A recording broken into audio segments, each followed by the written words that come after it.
Okay, I wanted to say welcome everyone to this special edition to Carl's Corner.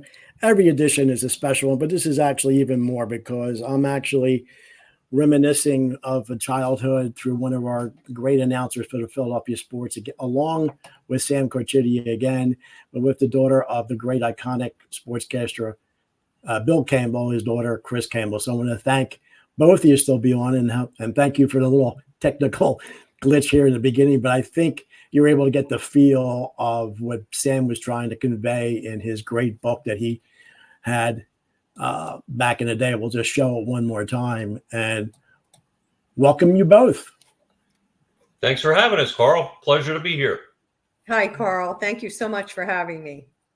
Yes, I know. Just through the little before we were doing this, there was a combination of the little different stories we were saying. It's good now we're recording it. But on a personal note, I think Sam and I both, Sam's a little younger than me. And I didn't realize that he actually did the 60 championship game for the Eagles because I was only 6.5. Okay. But obviously all my time is with the 64, 63 through 70 Phillies. And then with the Sixers after that. And I know Sam had some other ones. But then, Chris, having you on here and actually, you had him 24/7 almost.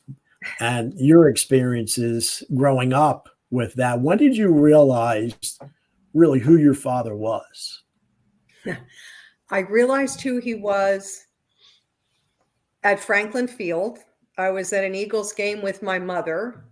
We were sitting in the crowd, not like in a press box or anything. And everyone around us had a transistor radio on. So they're watching the game, listening to the play-by-play. And I can hear, Van Brocklin goes back, and he finds Tommy McDonald, and Tommy McDonald catches that ball and takes off. And I can hear my father saying, he's at the 50, the 45, the 40, the 35, the 30, he's gone. And the crowd is going crazy about what's happening.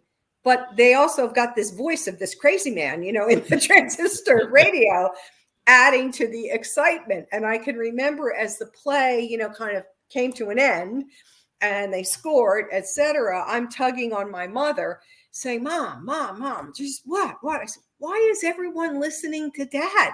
What is that? Is that Daddy's voice? Why are they listening to him? And she looked at me and she said, because listening to him makes the game even better. Oh, that's great. And I kind of stepped back. And I have to say, I used to go to work with my dad. I would go to WCAU with him. And I ran around in TV studios. I would sit in the engineer's room when Dad did a show. I thought everybody's father was on the radio or on TV. I'm sure I did at that age. But, by 8, 9, 10 years old, it was beginning to occur to me that people were like asking him for his autograph. And I thought, oh, I guess his job is cool. We were talking off the air, Carl, before we started here. And Chris was saying that Merle Reese, the Eagles' great broadcaster, paid a great tribute to Bill when the Eagles were winning the Super Bowl a few years ago. In the last few seconds, he played the tape of Bill announcing when the Eagles beat Green Bay in 1960 to win the championship. And he said, the Eagles are champions of the world. Listen. And he wanted you to hear the crowd and the fans. And what a great tribute Merle Reese paid to Bill. And Merle says Bill was his mentor. And a lot of Merle's traits, like he'll say, Jalen Hurts, looking. And to him, that gave him time to check out the field, to scope the field, to see what patterns the receivers are running. And that's what Bill Campbell was. Bill did that all the time. And there are many things. I've talked to Merle about this, and there are many things that Bill did that Merle unashamedly, copied. And they say that's the best form of flattery. And but what a great moment.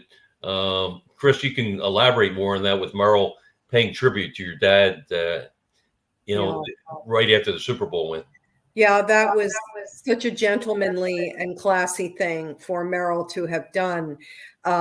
we stay in touch with each other here and there. Merrill and I just exchange a couple of emails a year, just saying hello. And I had reached out to him, I think on Saturday of Super Bowl weekend, to wish him well, and just let him know we were cheering for him. And I just, said to him, for all the reasons we want to have a win tomorrow, you're the main reason to me, Merrill. You've been through it all, and you've waited as long as anybody for a win at the Super Bowl. And I know Dad's spirit will be with you, so best of luck. Perhaps that triggered him remembering the 1960 broadcast. I don't know. But that win was Merrill's game. It was Merrill's night. It was that team's win, not 1960s. And yet he had that sign off of Dad's teed up for himself, just in case, I guess.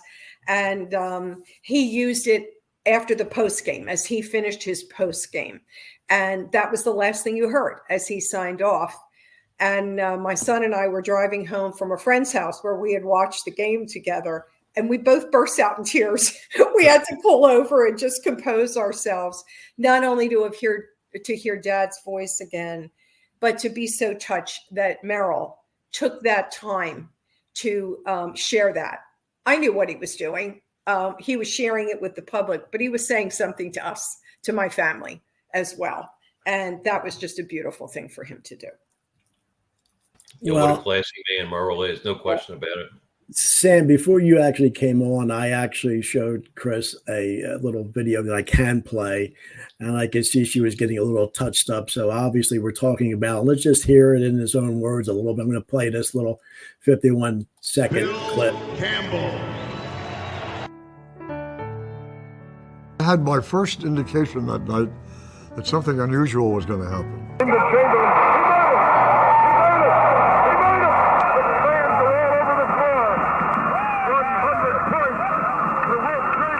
And a lot of football and a lot of basketball.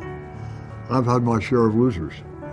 I've been broadcasting for a long time. And there have been a lot more losses than wins. Well, I guess any broadcaster can say that. But this made up for a lot of losses. There's no doubt about it. And I was just fortunate enough to be there and to broadcast that game. It was strictly the luck of the draw. Most amazing scoring performance of all time.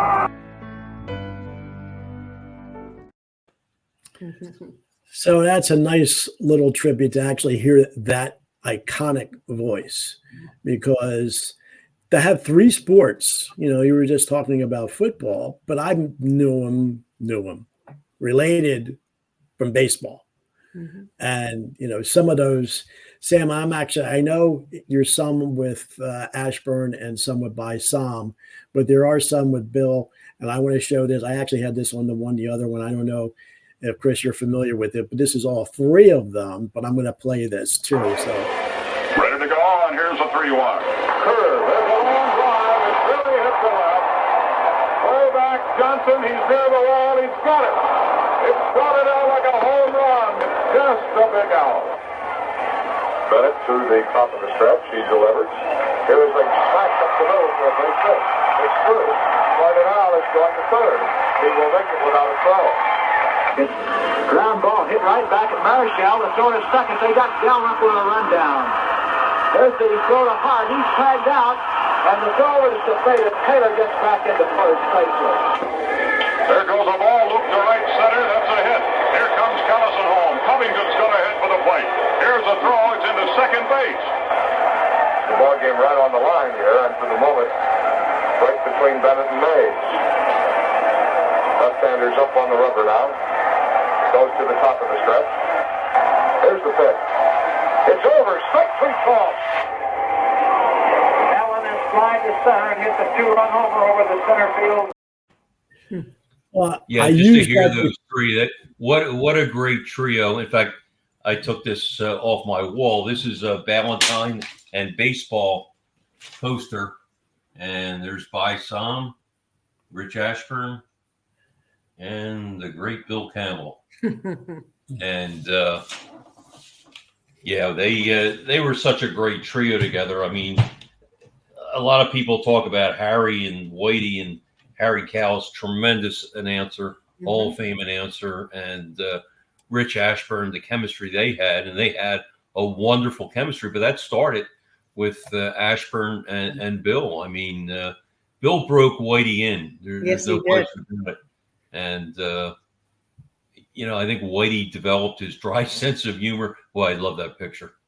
And tasty cakes, Valentine beer, you got the Would you beautiful. believe they even now? I'm out here, Chris. Would you believe that's the one thing they do sell out here in California? They have tasty cakes out here, but not the good ones. You have to stock up when you come east. Yes. The peanut butter candy cakes are the best. Now, that's a great shot there too. When they had Sam, a now reunion. didn't Bill was able to do an inning with Whitey back in the 90s? Yeah, Isn't this where this picture's from? Yeah, I think that's what that is from. it must be. I remember that day. I think that was a Sunday. Dad was very nervous about that because he would be back in the booth with Richie and with Harry Callis. And there was history there. And they all handled it beautifully. And I think he left the house at about 9 o'clock in the morning. He wanted to get there. He wanted to be by himself. He wanted to walk the field. He wanted to talk with the players, his usual old routine. But I remember my mother offering to go with him that day. And, he said, no. And off he went. And man, he came home. He was just, bouncing when he came back at the end of that day. Sam, I'm sure you have many thoughts about this. I have had people ask me, which sport did he enjoy doing the most? To me, it was baseball. Yeah, I would agree. He loved baseball. He did. He loved it so much. After he left the Phillies, he went, and people don't realize this, he went and did the Pittsburgh Pirates for a year. Bob Prince was his good buddy, and he told me a great story once. They're playing golf in South Jersey, and Bob Prince, who was the son of a minister, and your dad are golfing, and Prince hit a bad shot, then he hit another bad shot, and then he took his clubs out one at a time, threw one into the river, into the little stream, next one into the stream, the next one. Then he took his whole golf bag and threw the entire golf bag of clubs into the stream and walked off. He was so frustrated. I never heard that before. Yeah. And Bob Prince, that's hysterical. And Bill was close. It's funny. Bill was close with all the broadcasters, even the visiting broadcasters, very close with Vin Scully, legendary Dodgers broadcaster. And he told me a story, and this was after we did the book.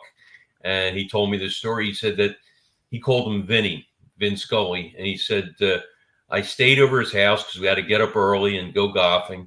A lot of his stories centered around golfing. And he said, we get up early and, had coffee and Vinny's in the shower and there's a knock on the door, like maybe 7 a.m. and I get it and somebody delivers a package and he said, will you give us to Vin Scully? And Bill said, sure. He'll be out in a few minutes. He said, no, just give it to him. And Bill said he looked outside and there's a limo in the driveway at Vin Scully's house and the window goes down and a guy sticks his head out. It was Ronald Reagan. And and Ronald waves and your dad waves back to him. Ronald Reagan, who I guess was the governor of California at that time. Back then. and he had a relationship with Vin Scully. I think everybody was friends with Vin Scully. But, and I said to Bill, I said, why didn't you tell me that when we were doing our book? He's, so many things happened. I can't remember everything. But Ronald Reagan was at Vin Scully's house and your dad sheepishly waved to him. But I guess it was the driver that dropped off the package, whatever it was. So, but he had stories with the opposing announcers who he was great friends with, and of course had great relationships with By Sam and Rich Ashburn. And when Harry Callis came aboard, I talked to Harry about this. He was hired by Bill Giles, right? And they were both together with the Houston Colt 45s and then the Houston Astros. And Bill came over with the Phillies. A couple of years later, he asked Harry to join the team, the broadcast team. And Harry told me, I honestly thought we were going to go with a 4-person broadcast crew. He had no idea that Bill was being dismissed. And the story the Phillies gave, not to dredge up bad memories, but the story the Phillies gave Bill was that they were going into a new stadium. They were switching from Ballantine beer to Schmidt's beer, and that Bill was tied in to Ballantine. Like when people saw Ballantine and Bill, Bill did a lot of advertising for Ballantine. But that really was just an excuse because all 3 announcers were really tied to Ballantine. Yeah. Look at the poster you just held up. Right. That was a Ballantine poster with all 3. That's not the only face on that poster. It was nonsense. They handled it very badly. They did. I have to interject now. You said Ballantine, and I found it. I think I mentioned it to now. Are you aware that he did a commercial for another beer on TV? Schmitz, you told me that in '58, I think, right? There it is. Well, did you enjoy it? As we always say on our play-by-play football broadcasts, there's no football like pro football. This kind of full-strength football is designed for your pleasure. And speaking of pleasure, remember, Schmitz brings you the very best. Why don't you join me in a glass of Schmitz? Beer as beer should be.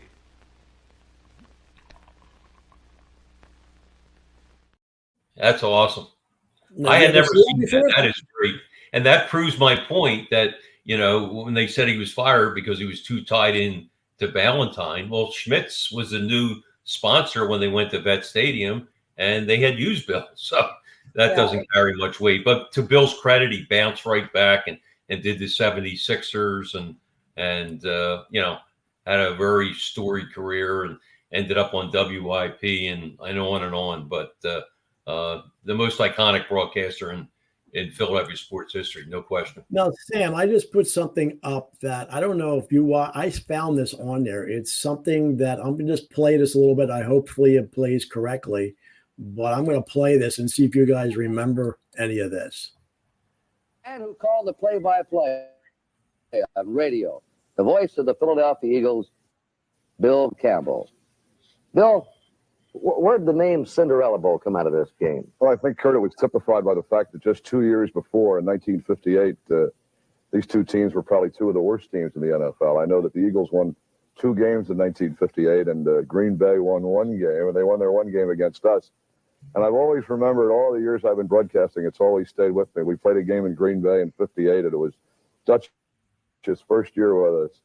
And it was a high-scoring game, but it was their only victory, and they beat us pretty handily.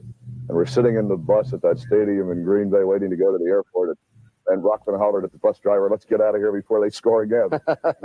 Well, let's go back to December 1960, Bill Campbell, and let's set the scene. All right, fine. Kurt, after a slow start, Coach Lombardi really had the Packers rolling.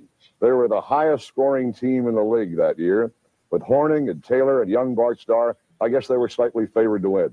The Eagles with the best passer in the league in Van Brocklin, his favorite receiver, Tommy McDonald, and the great Chuck Bednarik going both ways, had to score quickly and often.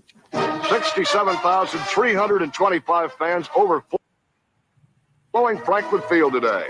No lights at Franklin Field, so the game's been moved up to a starting time of noon in the event a sudden death is necessary. The lineup. That is beautiful. Now, are you familiar with it? I just found that as just checking things out for, a couple of hours earlier, and I just found that. So did you ever see that, Sam? I never did, with Kirk Gowdy and Van Brocklin and another guy that Bill used to golf with. And they were really And the thing close, is, that was he had the Packers, the whole Packer team along with the Eagles team. That was Paul Horning was in there, I saw. Yeah, so it's 1974 they did that. So that's like amazing. He was that was definitely a 70s suit that my dad was wearing. Good Lord. Yeah. Pretty funny. Yeah. For me, that's also a treat to see the man I called Uncle Dutch, Norm Van Brocklin, who was a very good friend of my dad's. They lived about 15 minutes from us in the years that he was quarterbacking for the Eagles. And he gave me my first dog. Uncle Dutch, He had 3 daughters, and he treated me like his 4th. And he thought it was criminal that I'd never had a dog. And I had been begging for one. I was an only child. I'm so deprived, please let me have a pet. And his Cocker Spaniel impregnated the beagle up the street in their neighborhood. And the neighbors were really upset. And they told the Van Brocklins, you're going to have to help us find homes for these puppies.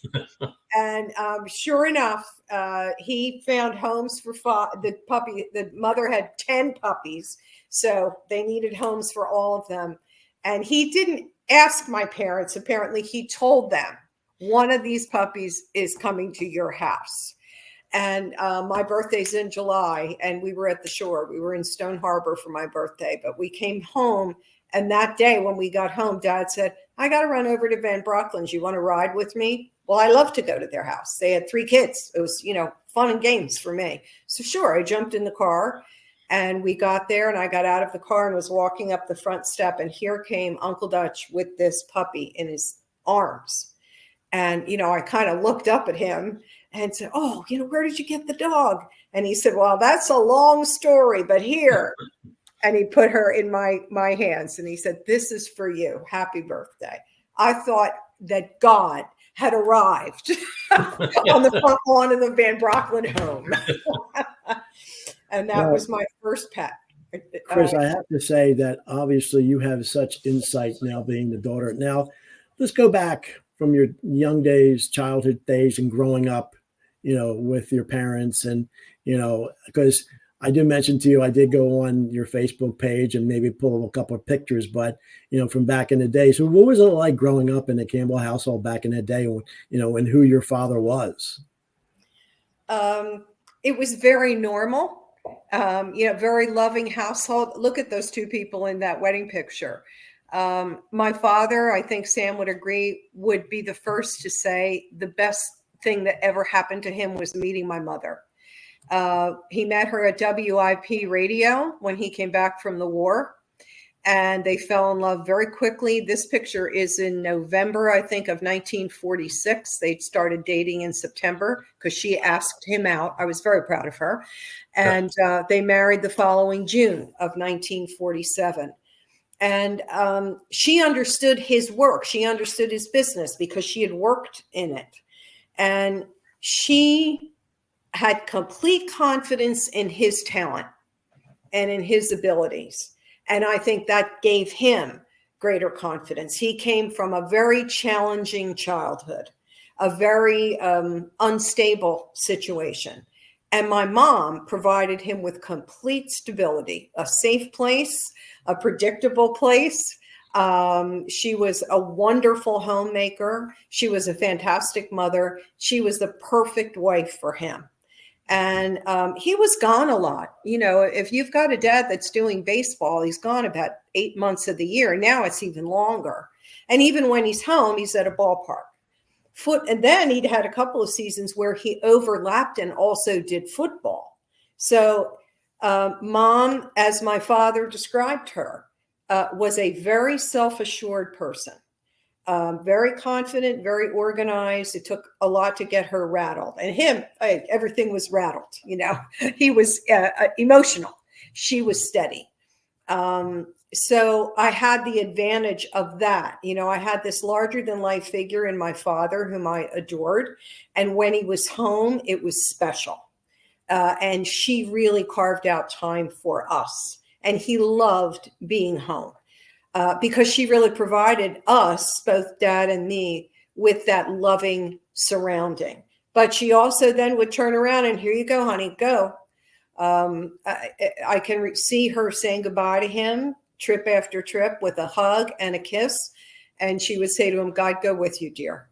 And off he'd go. And he knew he could leave, and she would take care of me. If a pipe leaked or I got chicken pox or whatever it was, she told him after he got home. She wanted him to be out there doing his thing. And she was his toughest critic. She never missed a broadcast. And he really relied on her to tell him how things went, how something sounded, etc. So, as I say, at 8 years old, I heard people listening to him on the radio. And yes, that was a moment of aha, what he does is different. But when he was home, he was dad. And if he could be, he missed events, he missed birthdays, he missed some things, and that bothered him. And yet in fact, you may have seen the picture, Carl. I have a picture of my dad coming to my high school carol and ring ceremony. It was always the Sunday before Christmas, and the junior class got their school rings at that event. It was a big thing. And you always wanted one of your parents to put the ring on you and turn it. They would be the first to turn it. And he knew how important that night was for me. And I have a picture of him in the snow. He must have driven from Franklin Field to Malvern, where I went to school. And he was waiting as I came down the aisle with my school ring. And I have a picture of him outside the auditorium turning my ring in the snow. It's one of my favorite pictures. And when I think about moments like that, I had a dad who was away a lot, but I really had a dad. When I needed him there, man, he was there. So with all of the demands on his schedule, I was fortunate to have a father who always had his priorities in order. And if there was something important going on in my life, he was going to be there. Well, I think I'm not going to try to play the CD, but it has the reason why I wasn't aware of it till later, why he wasn't there for the 64 perfect game of Jim Bunning. Oh, yeah. I know Richie Ashburn is razzing him about that. He was going to blame your graduation on that. And Bill says, no, I lost my mother. It wasn't my daughter's graduation. Yeah. So all those little iconic things, that happen. And it's a shame Channel 6 and, the TV broadcast, I remember we used to watch and, they didn't have the videotape. They don't have the archives of that because of that perfect game from Jim Bunning. The only thing that's there is Channel 9 out of New York. So, but that was interesting too. So they were trying to say, it was your graduation. Why he wasn't there, but it wasn't. Yeah, no, that was not the reason. It was unfortunate, that he ended up missing that. But of course, who knew, that would happen. But that's the great thing about baseball. You don't know because one team could get blown out 15-0, and then you get, there's a perfect game the next day. So you don't know. Sam knows. Yeah, and of course that was 1964, and we've been talking about 64 just because it's the 60th anniversary. It kind of gives us an excuse to talk about it. And I talked on a previous show about how that 64 team is my favorite team of all time, believe it or not, even though they blew the pennant. I was a 9-year-old kid and they really got me hooked on baseball that year. 64, they were in first place, believe it or not, 134 days in that season. The St. Louis Cardinals were in first place for 6 days. And the Cardinals, of course, ended up winning the National League and winning the World Series. But your dad told me that right after that season ended, Gene Walk, they used to drive back and forth to the airport together and to the stadium together. But Gene had to go to the airport. He was flying to California, and your dad picked him up, and your dad had the Cardinals-Yankees game on the radio in the car. He was listening to it. And of course, the Phillies just blew the pennant. They lost 10 straight. It cost them the pennant. So your dad is listening to the Cardinals, Yankees, and Gene Walk could not take it. And he said to him, he turned to him and said, do you mind if I turn this off? Because he was just so fed up that it wasn't the Phillies in the World Series. But I'm just wondering, how did your dad take 64? I think I talked to you before about that. And I think he was pretty even keel at home. But what do you remember, if anything, about the 64 season in particular towards the end of the year? I remember, well, first of all, as it looked like they might be actually going to the pennant and could end up in the World Series, our telephone was ringing off the hook at home. We had an unlisted phone number. And people that my father hadn't seen since like grade school or high school are coming out of the woodwork. Oh, Bill, can you get me tickets? It was insane. We actually had to change our phone number to escape it all. And I know that, that excitement and then that terrible letdown. If you were involved or you were a fan of the Phillies, you certainly took it to heart. I mean, come on, we live in Philadelphia. We live and die with our teams if we're into that.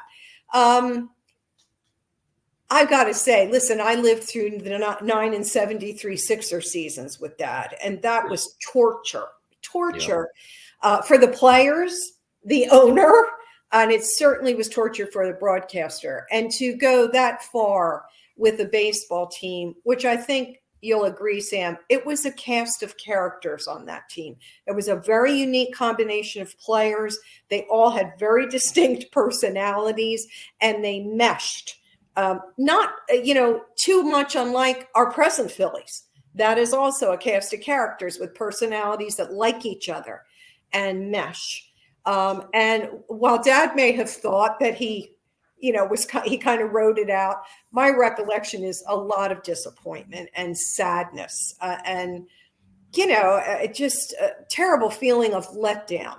Now, after a week or so, that you have to move on.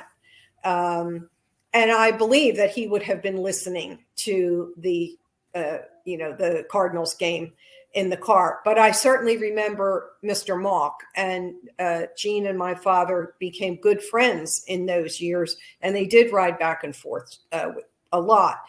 Gene stayed with a family out in Newtown Square who had become close friends with him when the team was in town, and we were in Broomall. So, they'd work that transport out pretty easily. And he was another guy who, could be very kind of crusty and hard to handle at times. He certainly was a tough manager and a taskmaster at times. And yet he and Dad became very good friends. And Mr. Mock was like Mr. Van Brocklin. He was like a Dutch uncle to me, very kind to me, very loving to me. So I'm, very fortunate that I knew people like that. But yeah, Dad may have thought in retrospect he just sort of wrote it out. Nah, Dad didn't write out a lot of things, Sam. You know that.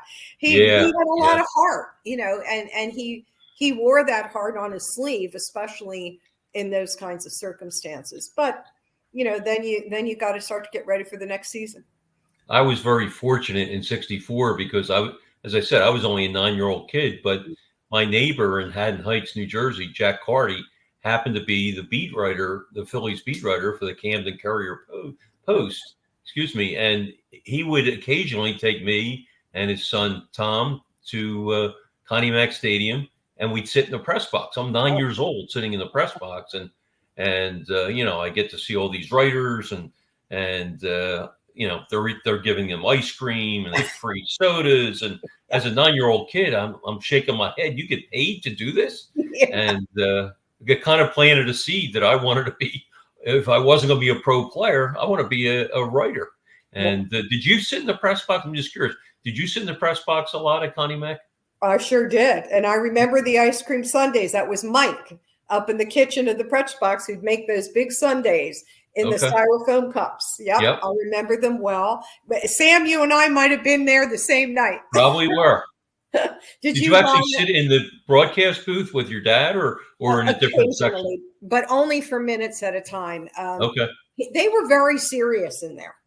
I sit and listen to like John Kruk and Tom McCarthy now, and the Fanatics coming in. And right. If Dad was there, Dad would not allow that. That was his office. And I think Byram took it very seriously too. Rich was probably a little more laid back about it. But as you recall, the writers had a long span of work area in the area of the broadcasting booth. And then where you and I might sit, if families came, et cetera, you were still in the press box area, but not in the booth. And, that's where Mom and I would sit, or, I'd bring friends with me. You said they were serious, but I miss those days because now they're always selling things on the air and buy this, buy that. I mean, baseball was the thing back then. They just talked about baseball, which was refreshing compared to the way it is now. Yeah. And that's not, to degrade the announcers now because they do a great job, but they're, they pay the bills. The advertisers pay the bills, but I just think so it's overblown. They do too much selling and too much promoting, and it's not enough about the game. And the game was the thing when your dad was doing the games with Whitey and Bison.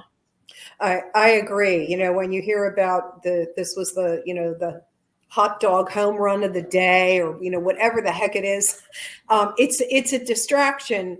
And it really does interrupt your concentration, whether you're listening and or watching a game. And it's probably true of all sports, but it does seem especially intrusive in baseball. When you know that silence, you know, that taking a beat to just let the sound of the game and the crowd come over you is so important. If you're not lucky enough to be in the park, it gives you the feeling that you're there. Right. Yeah, so I agree with you. All these little sales pitches. We all have to understand why, though, because tickets, the highest price ticket at Connie Mack Stadium was back in the day was $3.50, Right. and you could go to the bleachers for what, 50 cents back 50 in Connie cents, Mack. yeah. And so, Or but now, $2.25 for reserve seats. Yeah. but most players had to have an off-season job. So now with your multi-million-dollar contracts and the amount of revenue, so everything has a price. So that's the problem with all sports, not just baseball. Yeah. Johnny Callison was a bartender, I remember, and he was a used car salesman in the off season, and they all had jobs, like you said. Yeah. Well, it's, you know, I know there's a little bit about Bednarik, and, you know, my dad being in construction and concrete, he actually met him on certain jobs because he said, well, and there's that one video about him saying, well, yeah, we had practice to 11. Then I had to go take a shower, eat a sandwich, put a suit and tie on, and go sell concrete. And, you know, well, and it stuck because he played like concrete. But look, they all had to have jobs now, you know, 6 months, and they're complaining that they have it tough, you know. So anyway, I find it interesting, Chris and Sam, that Bill, did he start with the Warriors? Because I know he did the 100th point game with Chamberlain, but that was not the Sixers, that was the Warriors. Right. Yes. And that was before the Phillies, so he did. Yeah, he did basketball? the Warriors. He also did Big Five basketball too for a while, and then he ended up with the Sixers, and obviously they had a bad team. But how long did he ended up with the Sixers? I would say about 10 years, Sam.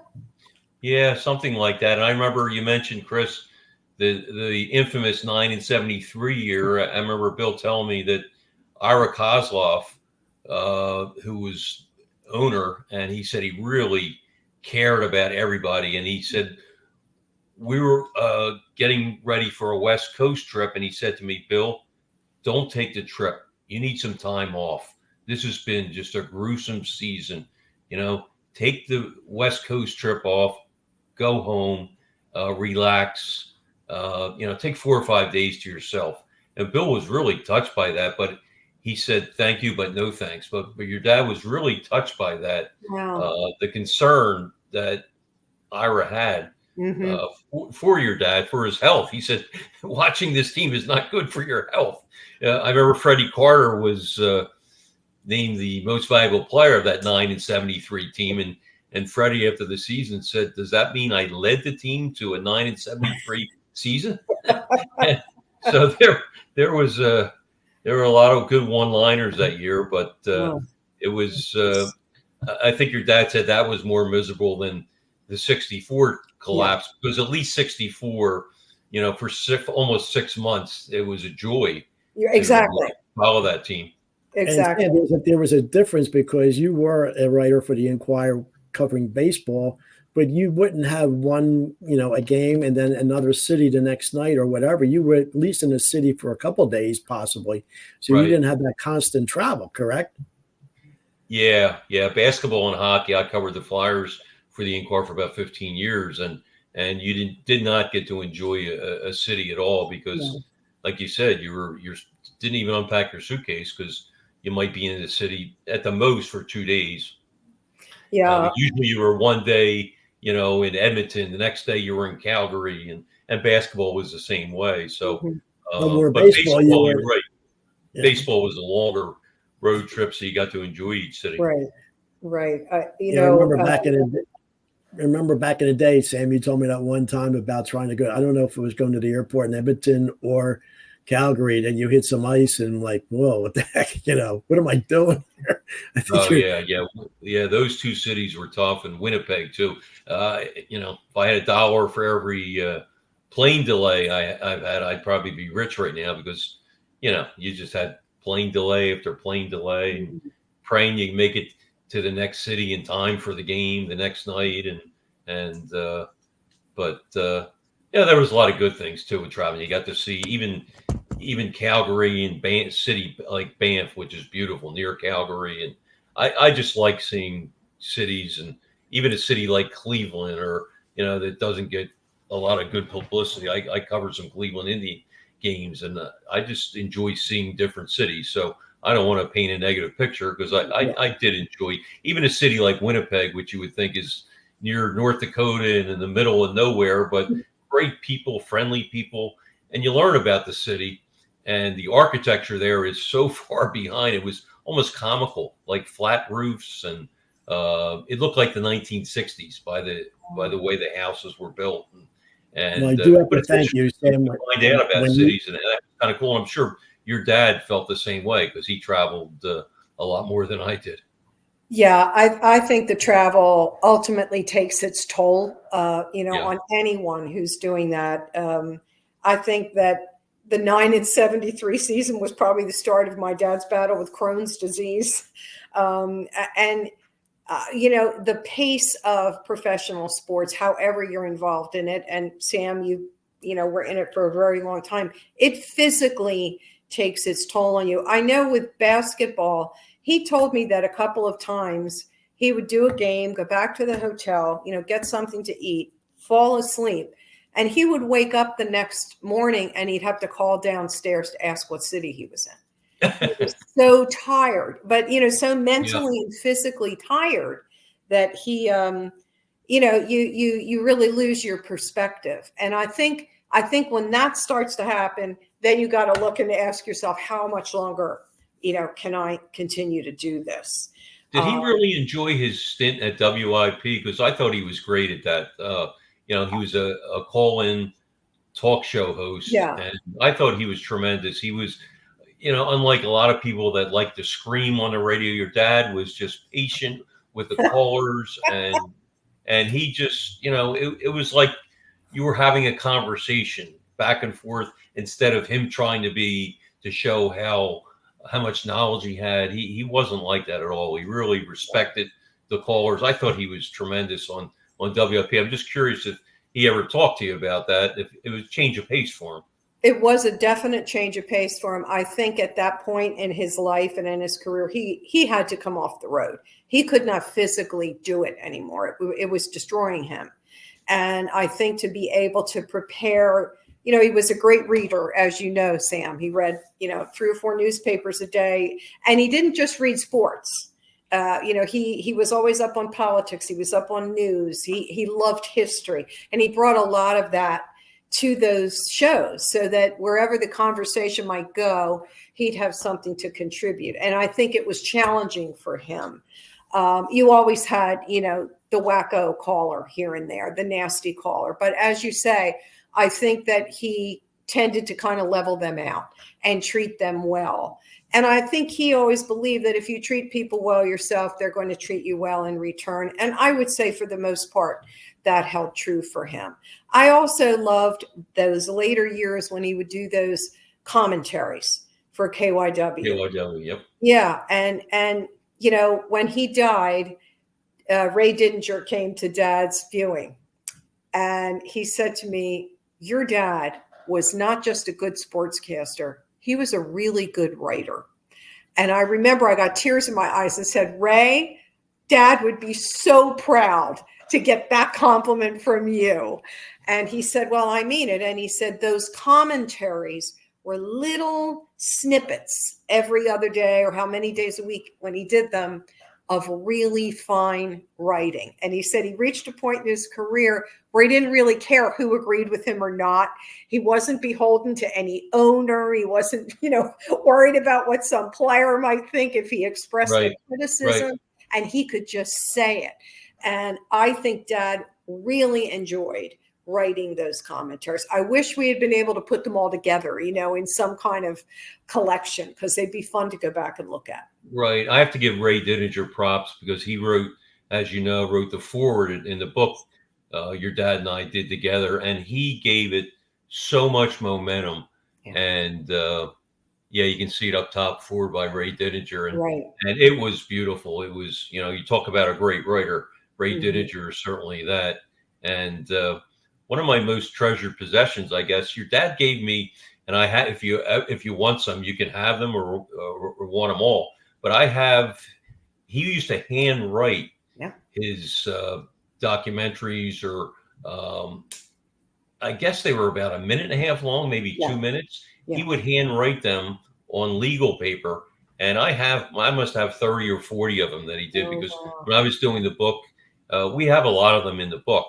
Some of them I used, some of them I didn't, just because, you have a limited amount of space. They were all tremendous, but they're like little Pulitzer Prize writings, these commentaries that, like I said, lasted maybe a minute and a half at the most. Mm-hmm. And, he did not waste any words at all. No. Every sentence had a punch to it, and there was a meaning, every word.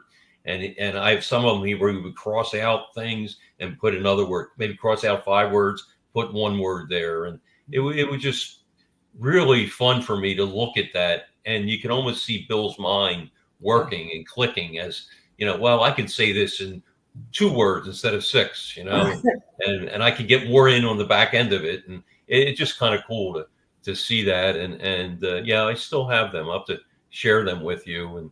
But he was such a great writer, your dad, no question about it. I have to make a personal note, because I was in sales the late 80s when WIP went all sports. And I would actually time my day, because we'd have to go into the office about 8:30, 9 o'clock. Bill wouldn't come on till about 10. I think he had a 10 to 2 or 10 to 3 shift on WIP.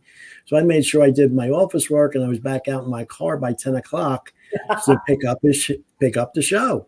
And I actually called in a few times, about whatever was the topic of the day was, or whatever sport he was covering. He was very gracious.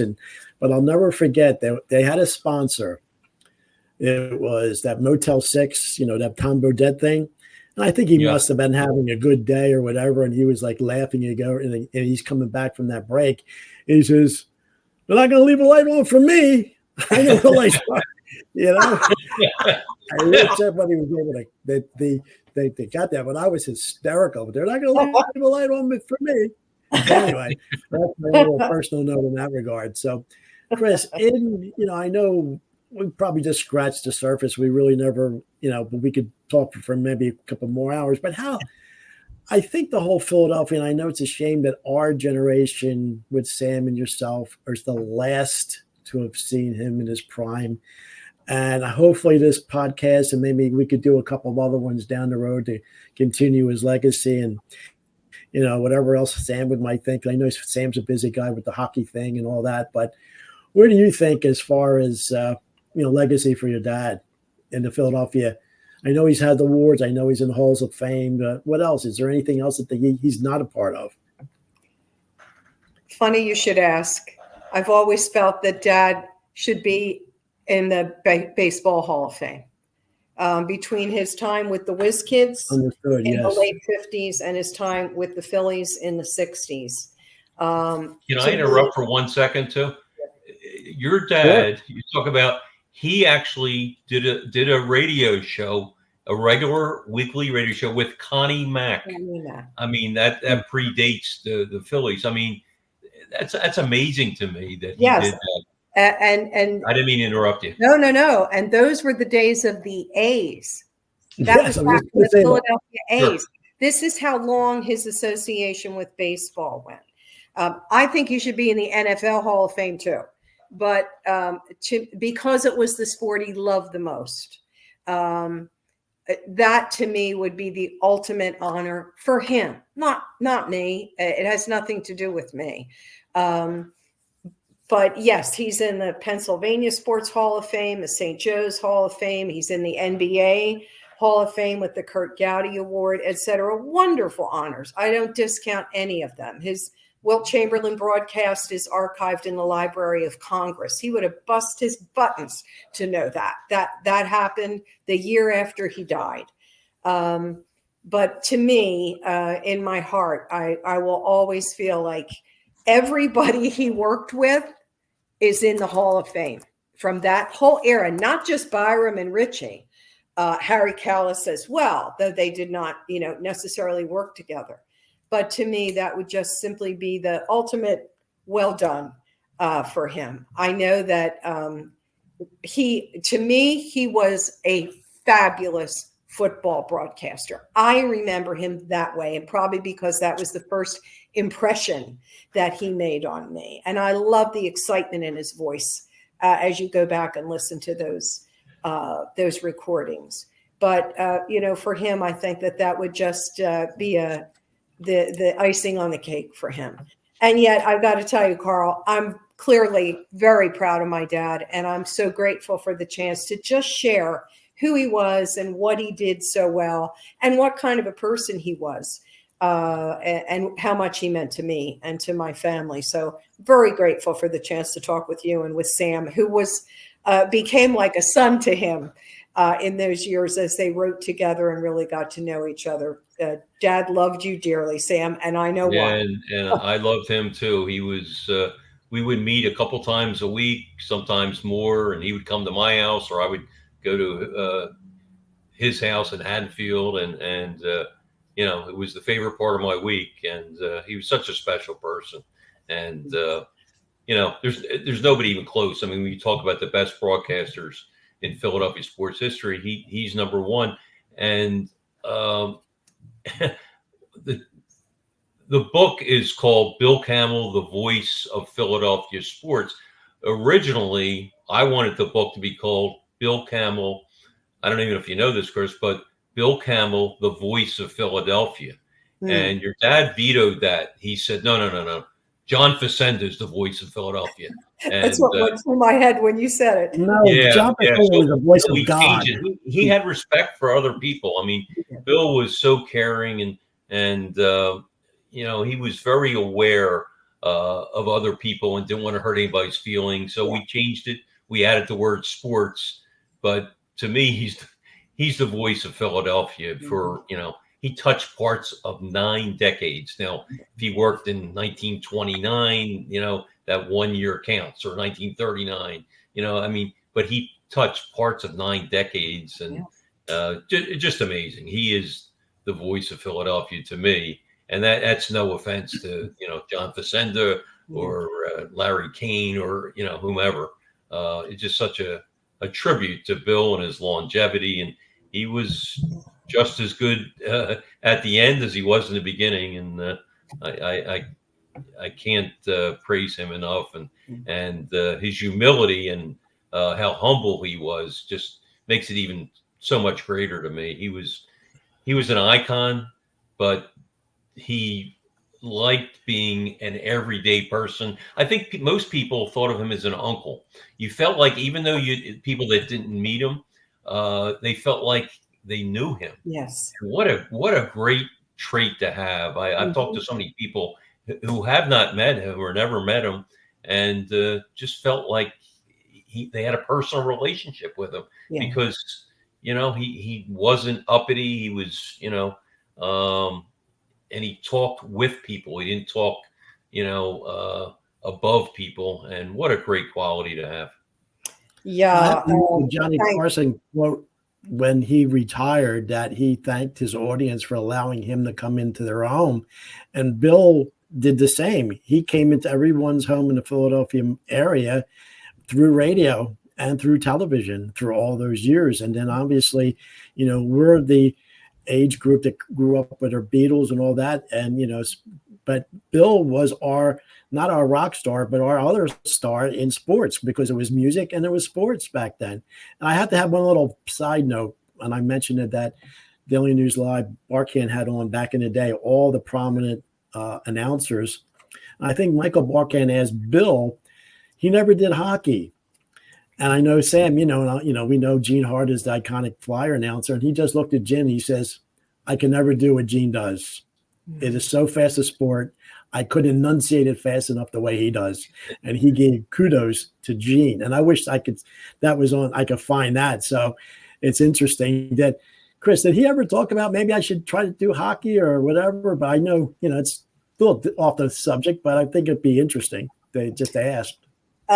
He didn't so much want to do hockey. That was very true. He felt that it was too fast, that he could not keep up with it and call a hockey game the way he would want to. But Gene Hart invited Dad to come on the air with him and just work with him for even a quarter. And I thought that was incredibly gracious of Gene. And I think Gene was aware that Dad had done the other three, and Gene never wanted to do the other three. He was hockey. But Dad said no. I think he felt that if he couldn't do it really, really well, he didn't want to do it. And maybe he didn't think about this, but let's face it, Gene Hart was the voice of hockey in that era. And I think Dad was probably respectful of that as well. And your dad was the voice of baseball that made us understand the rules of baseball, how it was played, and all of that. Where Gene educated the Philadelphia market on hockey. True. Right. Bill, along with made us, understand what baseball was. I think you agree. Bill did do some commentaries on a lot of commentaries on hockey and the Flyers. It wasn't like he ignored them when he was with KYW. So he was very well versed on hockey, but like you said, he thought it was maybe a little too fast. But he did not forget the Flyers. He did a lot of commentaries on Ed Snyder and many of the Flyers. Yeah, Sam, having season tickets for the Flyers, I'd always love before you could go down and watch practice, but I would always love to look into the press box, because the press box was right there, almost like at ice level. Mm-hmm. And I would see Dan Kelly there with St. Louis, what it is. But then there was one night, Bill's there and he's just talking. He's just like hanging out. He's not working. He's just there, and everybody's talking to him. And he has a seat. He has a press pass, but he wasn't working. But he was just there to be in the press row. And it was interesting. That was, for me, that was like, wow, he's at the Spectrum watching a Flyers game in the press box. So, I wonder if he was a guest, between period guest with Gene Hart. He might have been. He might have been. Yeah, sure. But it's such fond memories, and I don't believe children or younger people today, I mentioned that on our previous podcast, that they just take sports for general. Watch the game. They can watch it anytime. But us listening to the radio, and Sam, you said the last time that you'd be doing yard work and listen to the game on the radio. And, that was an art in itself, where now everything is just podcasts and anytime and any, replays. And I'm glad we grew up when we did. Yeah, I think you had a much more intimate relationship with not only the teams, but with the broadcasters then, because, you had 3 channels, 3, 6, and 10 back then. Now you have 350 channels, and it takes you a while to figure out, where do I go to watch this game? Maybe not nothing's the Flyers. on. You want to watch an out of town game, what channel is it on? And you're searching all over. Back then there were 3, 6, 10. Then later on we got 17, 29, and 48. But I think because of that, you had an intimate relationship. I remember the first Phillies game I went to in '62. We didn't have a color TV. It was just black and white. When I went to Connie Mack Stadium in '62 and walked through the runway, and you see this bright green grass, it was like a religious experience. And here you go. That was what I saw. Yeah. And the red Phillies uniforms, the red sleeves and the red caps, and even the red seats. The box seats were in red, I think, and the reserve were in pink. But and Sam, I didn't realize it was a special time. What's that? You talked about the gray monster. The look in center field, it's not gray, it's black. I thought the wall was completely gray up through the outfield, but no, it was black from the scoreboard to the center field bleachers. So, yeah, I do remember that, because they had a 447 sign, which probably wouldn't have showed up as well on the gray. So yeah, center field was very deep, 447. Which wasn't even the deepest, believe it or not. Forbes Field in Pittsburgh was 457, if you can believe that. And Yankee Stadium was 467. Is that right? Yeah. Wow. Monument Park. Yeah. Yeah. I called this our last podcast, our cathedral, and that's being, Oh, religious, no but question. that was our cathedral. Yeah. Yeah. I remember that Ballantine beer scoreboard vividly. Yes. Right. And the Longinus clock. Am I saying is it pronounced Longinus? I don't even know. I'm not sure. Yeah. Longines. I think it's Longines. Longines. Yeah.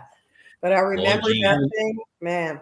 As a kid, I always pronounce it Longinus. It's Longines. How about that? Yeah. I remember seeing Wes Covington hit one to the right of the clock and over the scoreboard, and it disappeared into the night. And Wow. and Richie Allen is batting there. I remember him Yeah. hitting many a blast. And who's the As pitcher? your dad used to call them, what? The transcontinental blast. Yes. Yeah, that was a Bill Campbellism over the left field. Not only the wall, Beverage but sign. The over the beverage sign. roof and over the signs on the roof. Yep. Wow. Well, who's the iconic battery there? Pitcher and catcher. Tim McCarver and Bob Gibson. There you go. Wow. Yeah. Nicely classic. done, And Rick Sam. Allen hitting. Yeah. Well, it's wonderful going down this route, and how our youth. I had so many thoughts. I can't come up with the right one, but memory lane, that's the one. So, Chris, in closing, what do you say that, the legacy of your dad? I know we try to keep it, going. And I know, Sam, we actually have to maybe update your documentary and maybe do a little bit more for your, the book. But it's great reminiscing again. And anything else you would like to say, Chris? Because we were wonderful having you on here. I know we could probably go for another 2 hours.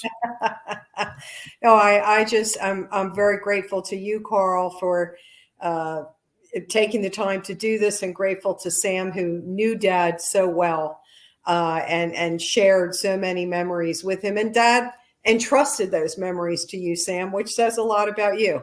And what Well, it was my honor, believe me, my honor to do that book, and so proud to do it. I mean, your dad was the best, and he was like a second dad to me, and it took a while, to be honest with you. It took about 5 years.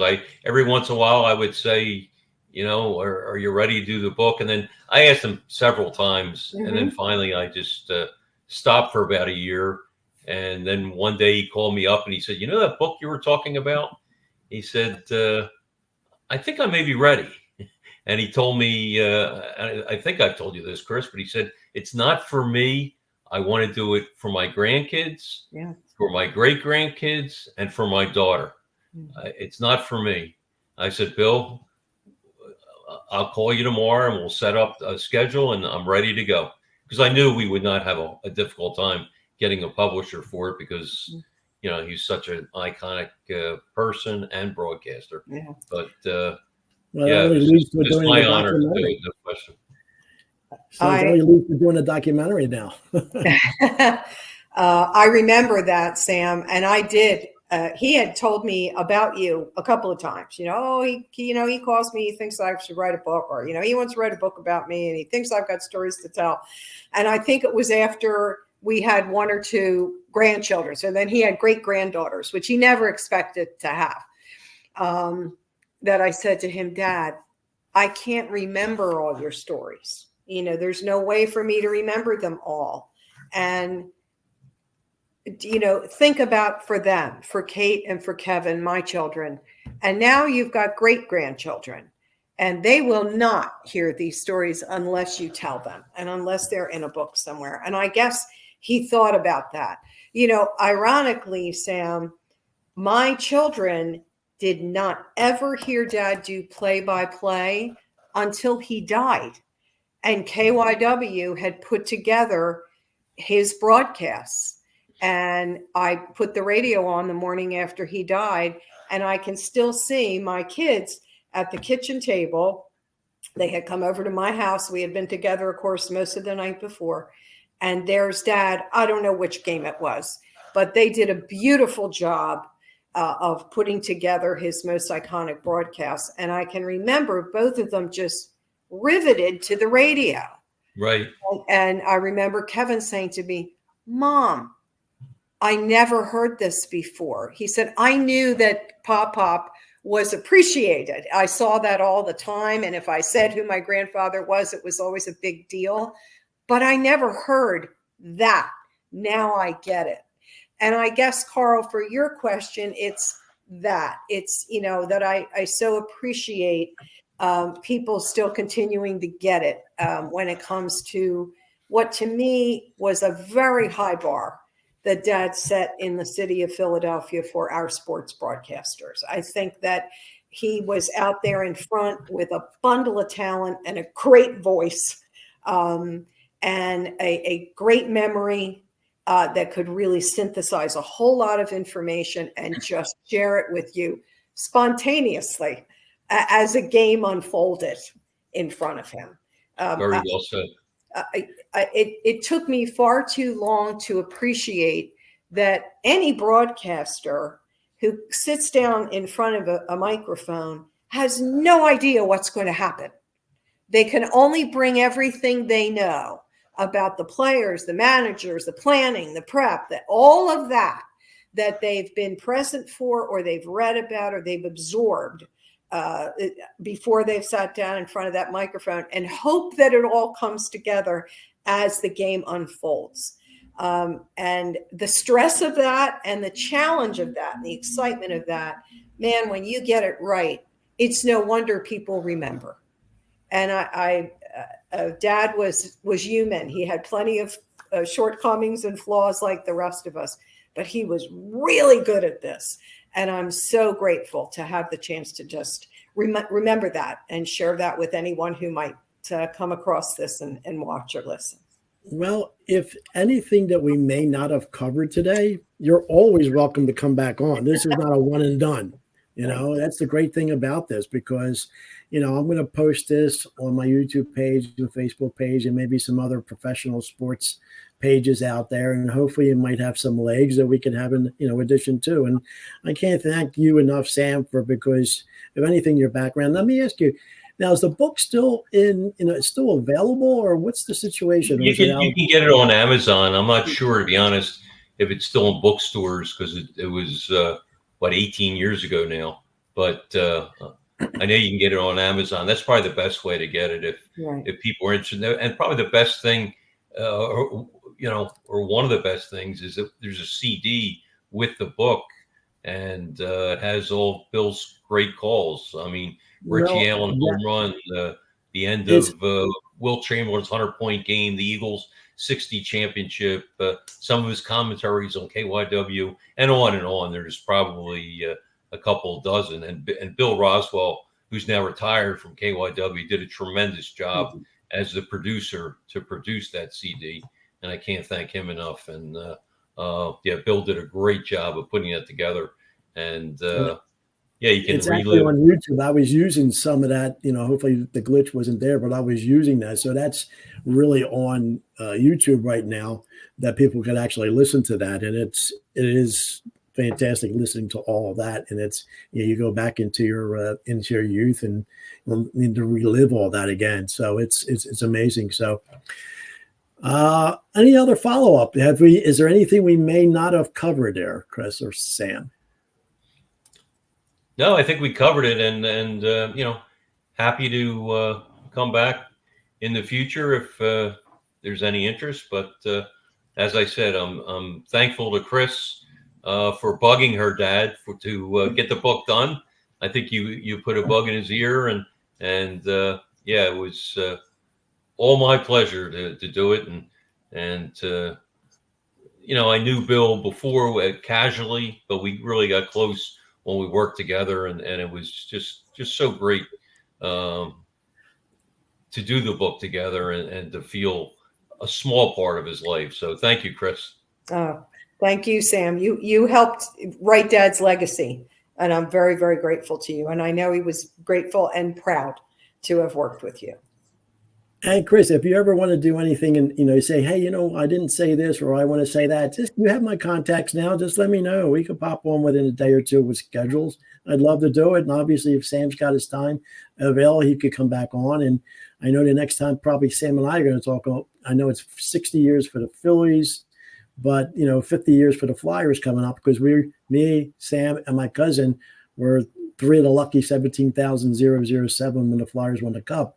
Wow. So we want to reminisce about that on the next one. But I know Sam has a lot of other work with that feature they're trying to do. But Sam, I thank you for, taking out the time for this. And Thank you, Carl. Appreciate it. Anytime. And we're gonna have Bill say goodbye to us, and as we go, and then as I say, just stay on till we all get everything is downloaded. So thanks again till the next time. And Bill's going to say goodbye. Well, did you enjoy it? As we always say on our play-by-play football broadcasts, there's no football like pro football. This kind of full-strength football is designed for your pleasure. And speaking of pleasure, remember, Schmitz brings you the very best. Why don't you join me in a glass of Schmitz? Beer as beer should be.